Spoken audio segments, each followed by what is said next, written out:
Hey guys, it's Micah. Today I'm going to finally teach everyone how I do my scar for Todoroki and or Zuko. As you can see, it's super easy, it's not hard to do.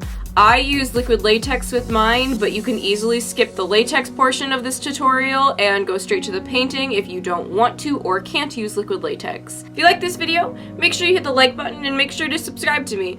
I do a lot of other cosplay makeup videos, along with a lot of other tutorials and just general cosplay and con help videos. Also consider following me on Instagram, TikTok, and Twitter as well. With that, let's get into the tutorial. So first and foremost, I started out by applying my jaw tape like always. If you want to learn how to do that, I will link up here the link to my jaw tape tutorial that I made. Next, we're going to start applying the scar itself. So when I do my scar, I typically do about 3 layers of latex total. You could do more if you wanted a thicker, more like textured scar, but I hate wearing latex. So the first layer is just going to be our base layer. You're just going to put down a thin layer of latex to map out basically where you want the scar. Try not to get too close to your eye.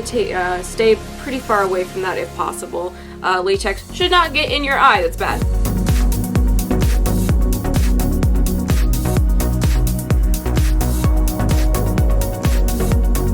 Some tips to remember are don't make it a perfect circle. Do kind of try and make the edges a little bit more ragged and kind of jagged. Scars aren't perfectly uniform along the seam. They are rough textured. They aren't going to be perfectly neat and clean because it's a scar. It's not supposed to look pretty. You can either just let this dry normally, or if you want to help speed up the process, you can use a hairdryer on a low setting. Alright, once that's close enough, we're going to apply another layer of latex, but this time we're going to start adding like tissue paper. So I take squares of toilet paper and I just rip them into pieces. I try and make a couple like different shapes. You want the edges to be all ragged and gross, and then I do separate these into their individual layers because I don't like having super thick like tissue paper stuck to my face. It's not pleasant. So you're gonna want just like a couple of these. I like to do so like a big one for like my forehead and then some littler ones to go under my eye. They don't need to be super big. They don't need to be anything super fancy. Just little bits here and there. So you're gonna take your latex again. Whenever I use a makeup sponge to apply latex, by the way, right after I use the first layer, I just trim off the layer underneath. I have no idea where that went. I'm gonna have to pick that up later. But I just trim that off so that way it's clean and it won't peel up what's underneath. You also don't have to bring the latex out as far as you did the previous time.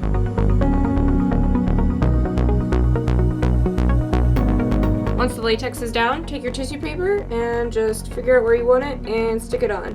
Kind of move it around a little bit. Don't let it be perfectly flat. You want the texture from it. Tear it up a little bit in some spaces maybe. Point is, we want it to be kind of textured. Now dry, once again. I'm going to add my final layer of latex after this. I only like to add 3 layers because I'm lazy and usually in a rush at a convention when I'm putting this on, so I don't like to take that much time. I like to be able to bust this out as quick as I can, so 3 layers is perfectly fine. Any more than that, I find it to be too bulky on my face. I'm not a fan of having like a lot of, because this does restrict some of your movement. And again, move the toilet paper around a little bit, or paper towel, tissues, whatever you use. Move it around a bit to make sure it has some texture. But really make sure you do get the edges pressed down and sealed in so they're not flaking up weird, that it kind of looks pretty obvious that it's tissue paper on your face. Stippling motions, aka like dotting it on, is going to give you more texture, by the way, as opposed to smoothing it on. The rougher the texture, the better it looks. It's going to look more like skin. It's going to look more like ragged skin. It's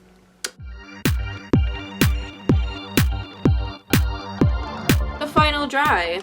Next we're going to get onto the painting portion. So this is where if you can't use latex, you're going to want to focus. So I, for one, use Snazaroo water-based paints. Anything else irritates my skin.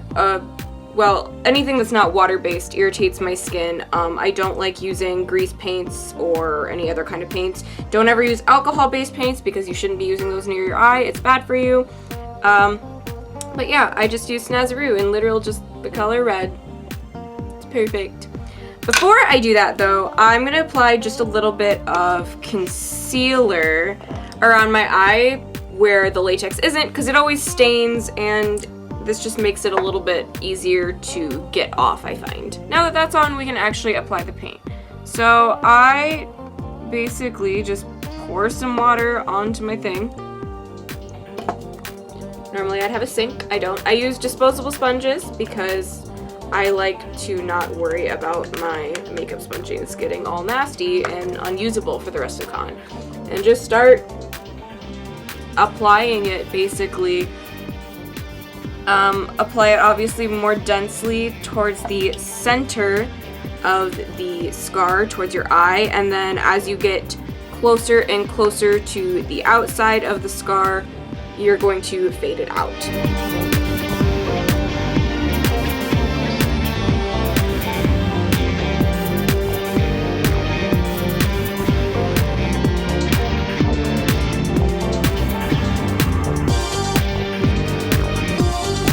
Since this is water-based, it does come off pretty easily. The red, however, will stain your fingers a little bit, but you know, here for a good time, not a long time. Once I get to about here, is when I'm going to start doing more like depthy kind of stuff, I guess. Around the edges, I'm going to blend it out with a cream blush. The reason being is this shows up underneath my foundation a little bit, so it's going to actually blend it out pretty nicely.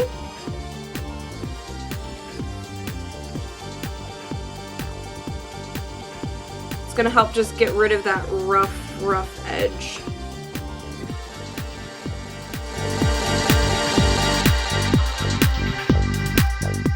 And you can blend it out pretty far because like it's going to go under your foundation. After that, we're going to go into the darker colors. So to shade my scar, I personally like to use a dark red liquid lipstick. You can also use eyeshadow. You could use other colors of aqua paints.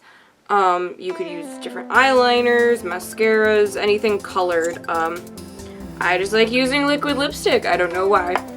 So I'm first and foremost going to kind of just dabble this around where my scar is and then blend it out. This is going to like sink into the recesses and make everything, the texture pop more.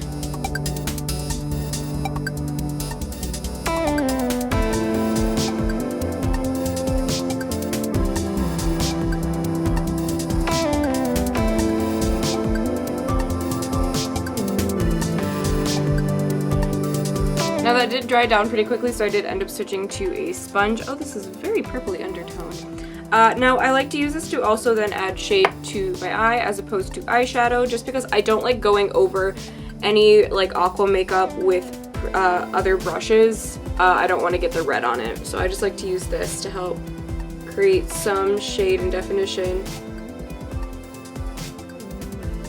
along my crease and outer corner. And then just go in right away and buff that out. And I will go on my lower lash line as well.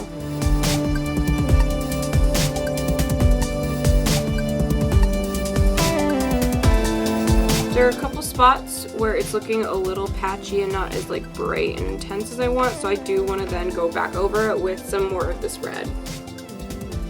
Very lightly, because you can pick up the previous color underneath. But I just want to help blend in some of this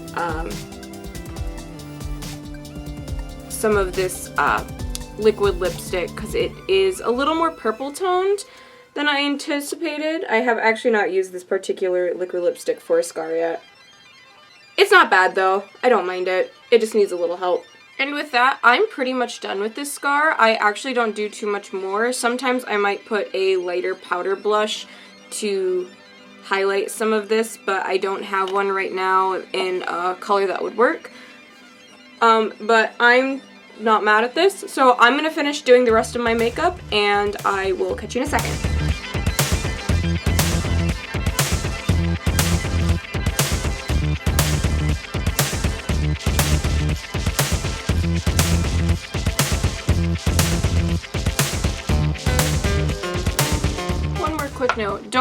powder your scar. I realized I forgot to mention that. Always powder your scar, especially if you're using aqua-based paints, because you want to set it. This will help actually lighten the color a little bit and make it a little less intense. Because let's be real, their scars should not look super intense. They're super old.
I just realized he doesn't technically have an eyebrow, right?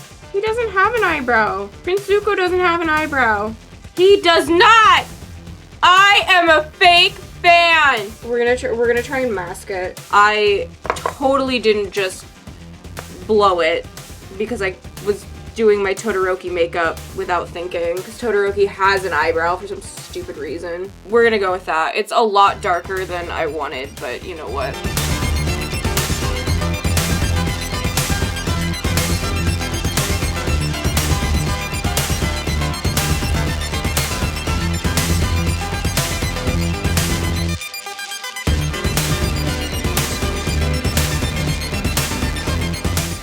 That, everyone, that is how I did my scar for Todoroki, and it's how I'm going to be doing it for Zuko. It's super easy. It really doesn't take a lot of time. You can easily do this with just paint. You don't have to do this with latex. I know a lot of people have latex allergies. It doesn't take me very long. I have gotten it down to where I can knock it out in about 10 minutes if I'm, you know, trying to rush through a con. That's not including my other makeup. This all can get done in about, 30 minutes or so. It doesn't take me too long. I've gotten pretty good at knocking out pretty quickly. And what's great is if it looks messy, if it doesn't look clean, that's great because it's not supposed to look neat and pretty. I hope this could help you guys if you're looking to cosplay Todoroki, Zuko, or anyone else who might have this wild-ass looking scar. As always, make sure you leave any requested videos you'd like to see in the comment section. All products I used will be listed in the description box down below, along with all my social media. Make sure you follow me on Instagram, TikTok, Twitter, all sorts of things to see all sorts of nonsense I post. And with that, I will see you guys in the next video. See ya!